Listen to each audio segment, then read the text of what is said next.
So కేంద్ర ప్రభుత్వం తీసుకొచ్చినటువంటి డీలిమిటేషన్ బిల్లు, ఆ తర్వాత మహిళా రిజర్వేషన్ బిల్లుకు సంబంధించినటువంటి అంశాలపైన సో 2-3 విషయాలు ఖచ్చితంగా మాట్లాడుకోవాలి. అలాగే తెలంగాణ ప్రభుత్వం బయటపెట్టినటువంటి కులగణన అంశాలు కూడా, వీటన్నిటి గురించి మనం మాట్లాడుకోవాల్సినటువంటి అవసరం ఉంది. సో కేంద్ర ప్రభుత్వం చేస్తున్నటువంటి డీలిమిటేషన్ ఏదైతే అన్ని రాష్ట్రాల్లో 50% పెంపు ఏదైతే ఉందో, ఈ అంశం పైన క్లియర్గా నా అభిప్రాయాన్ని నేను ఇవాళ విజయక్రాంతి పేపర్లో రాయడం జరిగింది.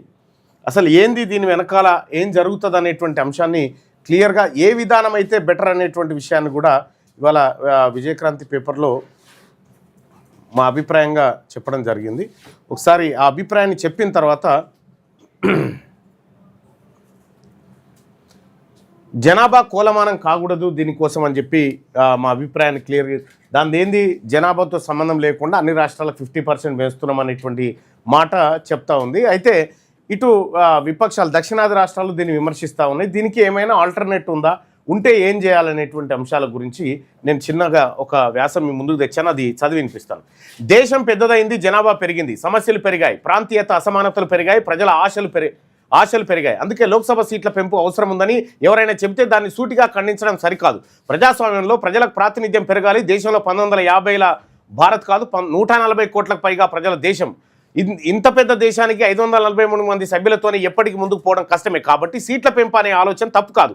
కానీ అసలు ప్రశ్న ఇక్కడే మొదలవుతుంది. సీట్లను ఎలా పెంచాలి, ఎవరికి ఎంత పెంచాలి, ఏ ప్రమాణం ఆధారంగా ఇవ్వాలి, ఇక్కడే దాగి ఉంది భారత భవిష్యత్తు.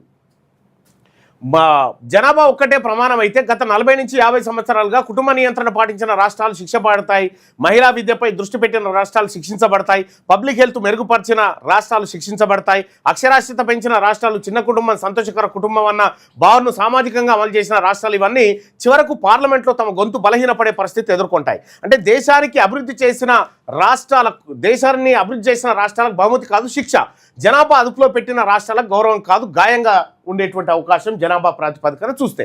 ఇది న్యాయమా? ఇదే ప్రమాదాన్ని దక్షిణాది రాష్ట్రాలు సంవత్సరాలుగా చెప్తున్నాయి. దేశ ప్రయోజనం కోసం జనాభా నియంత్రణలో ముందున్నాం, ఇప్పుడు అదే కారణంతో పార్లమెంట్లో మా వాటా తగ్గిస్తారనే ప్రశ్నకు కేంద్రం సమాధానం చెప్పాలి. ఈ ప్రశ్న తెలంగాణదే కాదు, తమిళనాడు, కేరళ, కర్ణాటక, ఆంధ్రప్రదేశ్ మాత్రమే కాదు, అభివృద్ధి సూచికలో ముందున్న అనేక రాష్ట్రాలకు కూడా ఇదే ఆవేదన. లోక్సభ సీట్ల పెంపు జరిగితే అది జనాభా ఆధారిత పంచాయతీగా మారకూడదు, అది జాతీయ న్యాయంగా మారాలి. అందుకే కొత్త ఫార్ములా అవసరం, అదే రివార్డు ఫార్ములా ప్రకారం చేస్తే ఎవరికి ఏ నష్టం జరిగే అవకాశం లేదు. సరళంగా చెప్పాలంటే కొత్తగా పెంచే సీట్లను కేవలం జనాభాపై కాకుండా ఆల్రెడీ ఉన్న సీట్లను అట్లా ఉంచి, కొత్తగా పెంచేటువంటి సీట్లు 300 సీట్లు ఏవైతే పెరుగుతూ ఉన్నాయో, కొత్తగా పెంచే సీట్లను కేవలం జనాభాపై కాకుండా దేశానికి రాష్ట్రం చేసిన సామాజిక ఆర్థిక సేవలపై కూడా ఆధారపడి పంచాలి.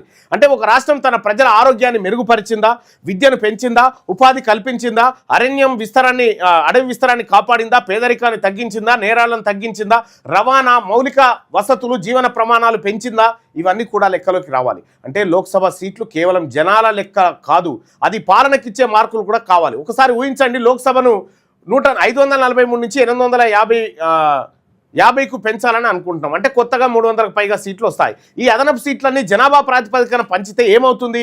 దేశంలో అధిక జనాభా ఉన్న రాష్ట్రాలు మరింత బలం సంపాదిస్తాయి, ఇది సహజం. కానీ అంతే సమయంలో కుటుంబ నియంత్రణలో ముందున్న రాష్ట్రాలు, మహిళా విద్యలో ముందున్న రాష్ట్రాలు, ఆరోగ్యం, అక్షరాస్యతలో మంచి ఫలితాన్ని ఇచ్చిన రాష్ట్రాలు, ఇవి రాజకీయంగా బలహీనపడతాయి. అప్పుడు దేశానికి ఏం సందేశం వెళ్తుంది? మీరు బాగా పాలిస్తే మీ శక్తి తగ్గుతుంది, మీరు జనాభా నియంత్రిస్తే మీ గొంతు తగ్గుతుంది, మీరు విద్య, ఆరోగ్యం, సంక్షేమం మెరుగుపరిస్తే పార్లమెంట్లో మీ బలం కోతకు గురవుతుంది. ఇది ఒక దేశం తన మంచి రాష్ట్రాలకు పంపే సందేశమేనా ఇది? అందుకే పెంచే సీట్లలో ఒక భాగం మాత్రమే జనాభాకి ఇవ్వాలి. పెంచే సీట్లలో 3 భాగాలు చేసి ఒక భాగం జనాభాకి ఇవ్వాలి, మరో భాగం అన్ని రాష్ట్రాలకు కనీస న్యాయం దృష్టితో సమాన ప్రాతినిధ్యం రీతిలో పంచాలి. 50% కోట ఏదైతే ఉందో ఇంకొక భాగాన్ని 50%కి పంచాలి. మిగతా ముఖ్య భాగాన్ని అభివృద్ధి సూచికల ఆధారంగా ఇవ్వాలి. ఈ సూచికలు ఏమనవచ్చు అంటే మానవ అభివృద్ధి సూచిక, రాష్ట్ర ఆర్థిక ఉత్పత్తి, అక్షరాస్యత, ఆయుష్ ప్రమాణాలు, శిశు మరణాల తగ్గింపు, మాతృ మరణాల తగ్గింపు, ఉపాధి సృష్టి, పేదరికం తగ్గింపు, పర్యావరణ పరిరక్షణ, అటవీ విస్తీర్ణం పెంపు, రవాణా, మౌలిక వసతుల నేరాల తగ్గింపు. ఇవి ఒక్కో రాష్ట్రాల పాలనకు సర్టిఫికేట్ లాంటివి. ఇవి ఉండగా జనాభా అనే ఒక్క టేప్తోనే దేశాన్ని కొనడం దౌర్భాగ్యం. ఇది దక్షిణాది ఉత్తరాది పోరు కాదు, ఇది అభివృద్ధికి గౌరవం ఇవ్వాలా లేదా అనే ప్రశ్న. ఉదాహరణకు రాష్ట్రం తన ప్రజలందరికీ మెరుగైన విద్య అందించి ఆరోగ్య సేవలు బలపరిచింది, మహిళల భాగస్వామ్యాన్ని పెంచింది, పేదరికం తగ్గించింది, జనాభా వృద్ధిని నియంత్రించింది, పర్యావరణాన్ని కాపాడింది. అలాంటి రాష్ట్రం జాతీయ నిర్మాణంలో తన వంతు బాధ్యత నిర్వర్తించింది. అప్పుడు ఆ రాష్ట్రానికి పార్లమెంట్లో కూడా గౌరవప్రదమైన ప్రాతినిధ్యం రావాలి. లేని పక్షంలో దేశం ఒక విచిత్రమైన సందేశాన్ని అధికారికంగా ప్రకటించినట్టే ప్రజలను అభివృద్ధి పరచడం కన్నా జనాభా సంఖ్య ముఖ్యమని చెప్పి తేలే అవకాశం ఉంది. ఇంకో ప్రమాదం ఏముందంటే జనాభా కంటే ప్రమాణం అయితే రాజకీయ పార్టీల దృష్టి కూడా మారుతుంది. ఒకవేళ ఈ ప్రమాణాల ప్రకారం ఇప్పుడు పెంచే 300 సీట్లను 3 భాగాలు చేసి, ఒకటి జనాభా ప్రాతిపదికన, రెండోదేమో అన్ని రాష్ట్రాలకు సమాన కోటా 50%, మూడవది అభివృద్ధి సూచి మీద. అంటే ఏ రంగాల్లో అభివృద్ధి సూచి మీద అనేటువంటి వాటి మీద మనం దృష్టి పెట్టాలి. ఇక ఒకవేళ ఇంకో ప్రమాదం ఏంటంటే అది చేయకపోతే జనాభా ఒక్కటే ప్రమాణం అయితే రాజకీయ పార్టీల దృష్టి కూడా మారుతుంది. విద్య, ఆరోగ్యం, ఉపాధి, పరిశ్రమలు, మహిళా శక్తీకరణ, మానవ వనరుల అభివృద్ధి కన్నా ఎక్కువ జనాభా ఎక్కువ శక్తి అనే లాజిక్ పెరుగుతుంది. ఇది ప్రజాస్వామ్యాన్ని అభివృద్ధి మార్గం నుంచి జనసంఖ్య రాజకీయాల వైపు లాక్కెళ్తుంది. ఈ దారి ప్రమాదకరం, దేశ సమైక్య స్వభావానికి విరుద్ధం.